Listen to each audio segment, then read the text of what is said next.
In Daniel chapter 2, we are given some huge clues regarding the end time kingdom that's established on the earth and ruling over the earth right before the second coming of the Messiah, Yeshua HaMashiach, or some people call him Jesus Christ through the Greek. Now, let's look at the vision given to King Nebuchadnezzar. He was the leader of Babylon, and the interpretation was given to Daniel, who was one of the captives in his empire. But let's look at this in Daniel chapter 2.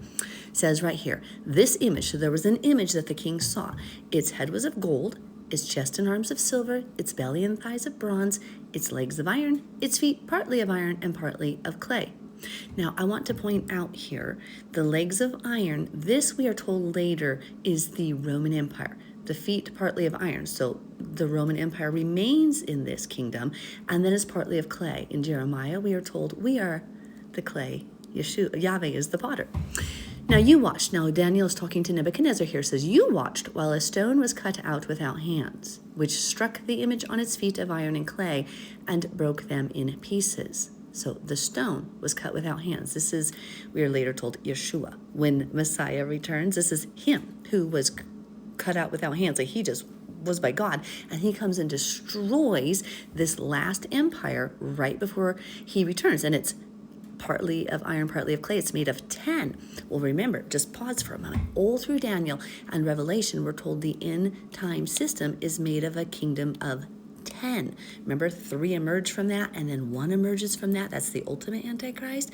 So remember, there's a system, a one world order based on 10 nations, 10 toes, partly of iron. So they have part of the Roman Empire in them. What was the Roman Empire established on? What was it based on? Or what underwrote it? Or, what's the right word I'm trying to say? What was one of the key fundamentals of the Roman Empire? The Roman Catholic Church. The Roman Catholic Church. And we have noticed that the Roman Empire is the only empire that's never died, because the Roman Catholic Church has continued, and it's a huge influence in much of the world. Many of the world's political systems and ruling kingdoms are all influenced. Many of them are influenced by the Catholic faith, the Roman Catholic Church. So this last empire, based of 10, has partly of iron, so some of the Roman Empire in it, the Catholic Christian system, and they're partly of clay. They have some of the children of God. Okay, so let's keep reading here. So we saw he saw the stone cut without hands, that's Yeshua, struck the image on its feet of iron and clay and broke them in pieces. Then the iron, the clay, the bronze, the silver and the gold were crushed together and became like chaff from the summer threshing floors. Okay, so Yeshua comes and destroys this. Let's look at a few other verses just to help this all come together. If we keep reading in that chapter, Daniel starts explaining to him that he's the head of gold, and then there's another kingdom of the bronze and whatnot. The fourth kingdom shall be as strong as iron, inasmuch as iron breaks in pieces and shatters everything. And the Roman Empire was extremely powerful. And like iron that crushes, that kingdom will break in pieces and crush all the others. Whereas you saw the feet and toes, partly of potter's clay, remember Jeremiah says we're the clay, he's the potter, and partly of iron. Listen, the kingdom shall be divided, yet the strength of the iron shall be in it, just as you saw the iron mixed with the ceramic clay. And as the toes, he's specifying that it's not just feet, it's the toes. That number 10 is important. Of the feet were partly of iron and partly of clay, so the kingdom shall be partly strong and partly fragile. Let's keep going. This is significant. That number 10 is told to us a number of times in scriptures, and it can represent different things. But one of the things it represents is the 10 northern tribes that were scattered. And where were the 10 northern tribes scattered? They were scattered by the Assyrian army up through Turkey area, into Prussia, Russia, and into Europe. Okay, keep these things in mind. Let's keep going. Right here, it continues on. Okay, we saw the feet, partly of clay, partly of iron, right? The kingdom's going to be divided. It's partly strong, partly fragile, right? Now, right here, as you saw iron mixed with ceramic clay, they will mingle with the seed of men, but they will not adhere to one another, just as iron does not mix with clay. This misses many people. Many people miss this. This is telling us that the seed of men isn't mixing with something in this iron. the men, the clay of God, the children of Israel, are not mixing fully in to this Roman Empire. Okay, so we have the 10 northern tribes of Israel that got scattered all through the Western world. And in the last 30 years, we have seen an extrication of the children of Israel from the Roman Christian system. Listen. The 10 northern tribes have been awakening for the last 30 years in great droves and coming out of the Catholic and Protestant harlot system, the Babylonian system. Are you following me? Keep that in mind. This end time system that's going to be set up as a one world order will be based on the Western world. In the Hebrew, you'll find that as the word kittim sometimes, and it's used in reference to this end time world order, different places in Scripture.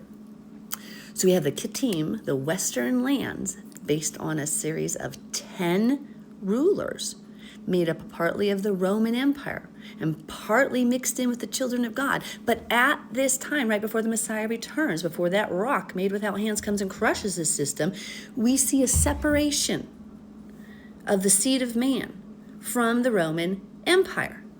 And that's been happening for the last 30 years, as was prophesied in Ezekiel chapter 4 and elsewhere. But okay, let's keep going with this. What we see is that they will mingle with, they will not adhere to one another. So just because the seed of man, the clay, was in with the iron, right here it says they're not going to mix together, just as the iron doesn't mix with clay. That's why we're being called out from the Roman system. Okay, and in the days of these kings, the Elohim of heaven will set up a kingdom which shall never be destroyed. Okay, that hasn't happened yet. Yeshua hasn't come and set up his kingdom that's never going to be destroyed. Remember, he came the first time as Messiah, son of Joseph. He's coming now as Messiah, son of David, as Ezekiel 40 through 48 shows us. Okay, keep listening. So he'll set up a kingdom which shall never be destroyed, and the kingdom shall not be left to other people. It shall break in pieces and consume all these kingdoms, and it shall stand forever. Inasmuch as you saw that the stone was cut out of the mountain without hands, and that it broke in pieces the iron, the bronze, the clay, the silver, and the gold, the great God has made known to the king what will come to pass after this. When Yeshua comes, this last system that's going to encompass the world based on the Western world of the Roman Empire, the Catholic system, is going to be the beast under this entire system. Yeshua is going to come and destroy it. Let's look at a few clues to look at more of this. I guess let's just look at more clues. One of the things I want to remind you is that in Genesis chapter 48, verse 19, when Jacob crosses his hands knowingly and puts his right hand, the hand of blessing, favor, and honor, on the hand of Ephraim, he says it says he does it knowingly. And here's what he says to Joseph, who's like, no, Dad, no, this is the older. Manasseh's the older. And Jacob's like, no. He goes, I know. He also should become a great people, speaking of Manasseh, and he also shall be great. But truly his younger brother, this is Ephraim, shall be greater than he, and his descendants shall become a multitude of nations. Now in the Hebrew, this is the word milo hagoyim, the fullness of the Gentiles. Now that phrase should be familiar to you because we're told, like all through Scripture, in the New Testament, it says a blindness has happened in part to Judah until the time of the fullness of the Gentiles. We see this whole story played out in the book of Hosea and the Kings and Chronicles. Let's keep going. There's a lot of juicy info here. I just want to show you in the Hebrew here, this word here is melo, which means fullness, and this is the word hagoyim. So they translate it here as nations, which it can mean, but the goy is what you call a Gentile in Hebrews. Hagoyim is the Gentiles, fullness of the Gentiles, the children of Israel. We're physically going to become the fullness of the Gentiles. We're going to become the nations. Oh, interesting, because part of the prophecy was that Abraham's seed was going to go to all the nations. Coincidence? I think not. And again, let's remember, when Tiglath-Pileser of Assyria started to carry captive the children of Israel in 730 BC, approximately 730 BC, we know that he displaced them and dispersed them up north and west. So they went up north of Israel into Turkey, Prussia, Russia, and all the way into the European nations. And then who populated America? Oh, right, the European nations spread over to the Americas. This is getting good. Okay, so now let's go to the next chapter in the book of Genesis. And it says, Jacob says, come near me, my son, and I will tell you what shall befall your people in the last days, the end days. And of the tribe of Dan, he says this, Dan shall judge his people as one of the tribes of Israel. Dan shall be a serpent by the way. That don't sound good. A viper by the path that bites the horse's heels, so that its rider shall fall backward. I have waited for your salvation, O Yahweh. So in the days of the salvation, that we're waiting for the salvation of Yah, after the tribulation, Dan is going to be the one judging his people. Dan's going to be a serpent. He's going to be a snake biting the horse's heels. So any of our strongholds, any of our proud areas, the horses, our pride, our strength, Dan's going to be judging that. I'm going to show you more proof of that. When you go to Revelation chapter 7, talking about right before the coming of the Messiah, this is during the tribulation, right before some of the last plagues are poured out, the only tribe not sealed, the only one not sealed is the tribe of Dan. The only one not sealed is the tribe of Dan. Why? Because from Dan comes the serpent that will judge Yahweh's people during the tribulation. So Dan was the one who first brought in idolatry to the northern tribes of Israel. So they are going to be punished for that. So the tribe of Dan went, we know, historically to where Britain is, and America is a British colony. So this serpent is going to judge God's people. That's going to be one of the children of Israel that's represented by Judas. Judas the betrayer. Remember, your betrayer comes from within always, within your own house. If Yeshua was betrayed by one of his own, we're going to be betrayed by some of our own. So Dan's not sealed. He is the one from where the judgment comes. And interesting that this system of 10 in the end days before Messiah comes, this nationwide one world system based on 10 European rulers, partly of iron, partly of clay, so partly the house of Israel, partly the Roman Empire. We see an extrication of the children of Israel from this nation, and the ones remaining are going to be judging God's people, the ones who are not coming out of this church system, the Catholic Church system, the great harlot that judges God's people, but then God comes and judges it. Do you see? Do you follow? So be watching the tribe of Dan, be watching Britain and the Americas, be watching for a system of 10 based on the Christian world, so to speak. That was the Roman Empire, Christian. And 3 are going to emerge from that. 1 is going to primarily emerge, and we're going to have some major drama coming from the tribe of Dan as he judges God's people. Interesting. And I want to end with this last verse from the book of Daniel. It talks about right here, the people of the prince to come is the one who's going to destroy the sanctuary. This was after Messiah was here.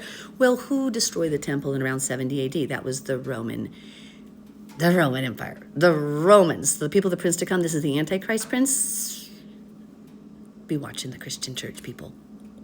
To be watching the Christian churches. The great harlot, the wicked one, come out of her. My people, come out of Babylon, lest you be destroyed in her midst. Remember, the modern Christian system is not based on the Bible, but Babylonian mythology. We're told to come out of Babylon, lest you be destroyed. There's a reason, because if you don't extricate yourself from that church, from that Roman system, you could be on the wrong side of things when Yeshua returns. And we don't want to be destroyed by the rock. We want to be saved by the rock. Love you all.